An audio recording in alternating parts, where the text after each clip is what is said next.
সবার অভিনয় যাত্রা সমান হয় না। কেউ কেউ সুন্দর অভিজ্ঞতা নিয়ে আসে, আর কেউ কেউ কুৎসিত অভিজ্ঞতা নিয়ে আসে। এই তালিকায় অনেকেই রয়েছে। সম্প্রতি এরকমই একজন অভিনেত্রীর নাম উঠে এলো। তিনিও এক ভয়ঙ্কর অভিজ্ঞতার শিকার হয়েছিলেন, আর সেই অভিজ্ঞতাই শেয়ার করলেন অভিনেত্রী। এই জনপ্রিয় অভিনেত্রী হলেন বর্ণিনী চক্রবর্তী, যাকে দেখা যাচ্ছে জি বাংলার জনপ্রিয় ধারাবাহিক কার কাছে কই মনের কথাতে। এই ধারাবাহিকে প্রিয়াঙ্কার চরিত্রে অভিনয় করছেন তিনি।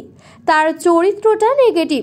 বর্তমানে ধারাবাহিকে দেখা যাচ্ছে পরাগ শিমুলকে ডিভোর্স দিয়ে এই প্রিয়াঙ্কাকে বিয়ে করবে, আর তারই তোড়জোড় চলছে। শিমুল নিজের প্রাক্তন স্বামীর বিয়ের তোড়জোড় করছে।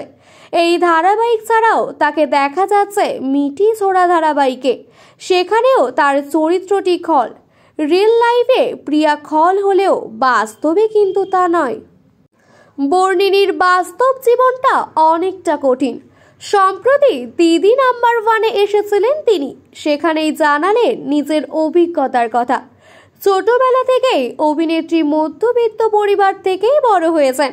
নাচ নিয়ে মাস্টার ডিগ্রি কমপ্লিট করেছেন, ক্লাসিক্যাল গান শিখেছেন, মায়ের কাছে আবৃত্তি শিখেছেন, ডান্স বাংলা ডান্সে ব্যাকআপ ডান্সার হিসেবে কাজ করেছেন, সারেগামাতেও ব্যাকআপ সিঙ্গার হিসেবে কাজ করেছেন। এই সুন্দর সময়ে বাধা পড়ে তার কেরিয়ারে। অভিনেত্রীর কথায়, আমি তখন বাইরের জগৎ চিনতে শিখিনি, আর তখনই আমার বাড়িতে বলা হয় সব বন্ধ করে দেওয়া হবে। নাচ ছিল ঠিক আছে, কিন্তু যখন অভিনয়ে এসেছি তখন সব কিছু বন্ধ করে দেওয়া হবে। রীতিমতো আমাকে মারধর করা হয়।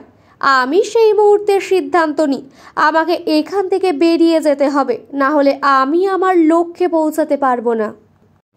এরপর বাড়ি থেকে বেরিয়ে আসেন। সেই সময় পরিবারের কেউই পাশে ছিল না, বাড়ির সকলেই ছিল তার বিরুদ্ধে। বাইরে এসে রেন্টে বাড়ি নিয়ে থাকেন। এখান থেকে ছোট ছোট কাজ করতে শুরু করেন। তারপর এভাবে চলতে চলতে 2021-এ একটা পারিবারিক চরিত্রে তাকে ডাকা হয়, আর সেখান থেকেই তার অভিনয় জীবনে আসে টার্নিং পয়েন্ট। আর বর্তমানে তাকে প্রিয়াঙ্কার চরিত্রে অধিকাংশ দর্শক চিনে গেছেন।